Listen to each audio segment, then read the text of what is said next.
Hello, Internet! No, I don't know how I got here. The video game console market is a massive one, with an estimated revenue size in the billions. With such big opportunities to turn a profit, it's no surprise that the companies that make them are so competitive. It's a cutthroat industry, one with a rich history of death, betrayal, and continuous innovation and improvement of hardware and software. Comparing this to war wouldn't exactly be a stretch. Well, I guess this would be the perfect place to talk about this sort of thing. Let's start off with the first generation of consoles.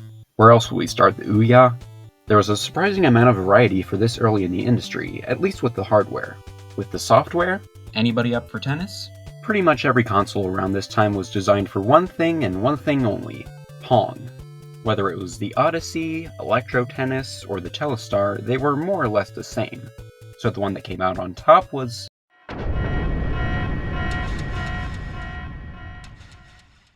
That's right, Nintendo actually started making game consoles back in the first generation with the Color TV game series, and they were the most successful of their time in terms of sales. They really got off to a good start. Going into the second generation, we saw the rise of Atari with the 2600 system. It ended up outselling all the first-gen consoles of the time and felt a little more like playing an arcade cabinet thanks to the stick attached to the controller.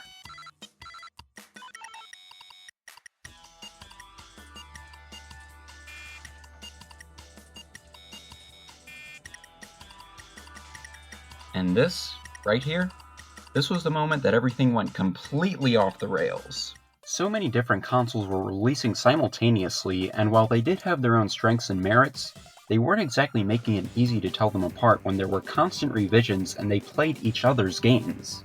The 2600 ended up having enough time to come out on top of this mess, but it didn't matter anymore. Customers were frustrated with the lack of quality control and just gave up on consoles, causing the entire industry to crash. It didn't seem like things would recover from there, but leave it to the guys that made Color TV Game 15 to bring things back. Nintendo was actually doing pretty well with their Famicom while the Western console industry was burning to the ground, but bringing it over there would turn out to be quite a bit of a hurdle.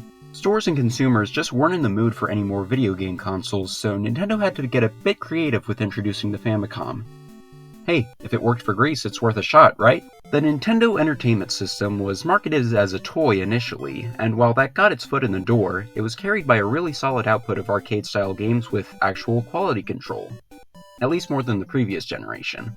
Because of that, this was absolutely the dominant console of the third generation. There were others available, but none of them got even close to the success that Nintendo was finding. They practically had a monopoly. But this was the point where things started to really get brutal. Because Nintendo consoles were marketed towards younger kids, this gave companies like Sega a chance to make theirs seem way cooler in the 90s, and the advertisements of this era were so petty it's honestly really entertaining. The Sega Genesis actually took Nintendo's market share early in the decade, forcing them to come up with new ideas like the Super FX chip or the pre-rendered graphics in Donkey Kong Country. Of course, it also led to a bunch of plastic growths on the Genesis. Nintendo was working on a similar attachment with Sony, but when they reread the contracts, they didn't like what they saw and broke off the deal to partner with Philips instead. Nintendo probably regrets that decision every night, because this resulted in the Sony PlayStation, a massive success that appealed to even more people than Nintendo and Sega's offerings.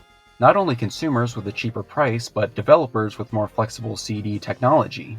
In comparison, pretty much nobody wanted to touch the Nintendo 64's cartridges, and while Sega's Saturn had some good arcade ports and sold well back in their homeland, it didn't have a major Sonic the Hedgehog title to push it over here.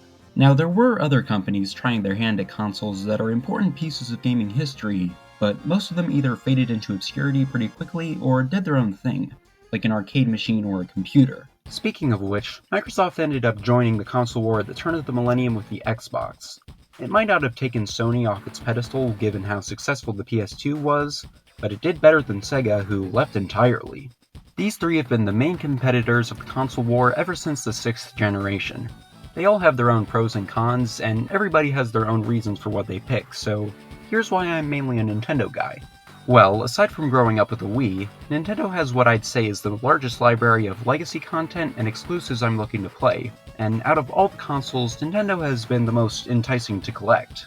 That's right, I know what side of history I'm on. Shoot.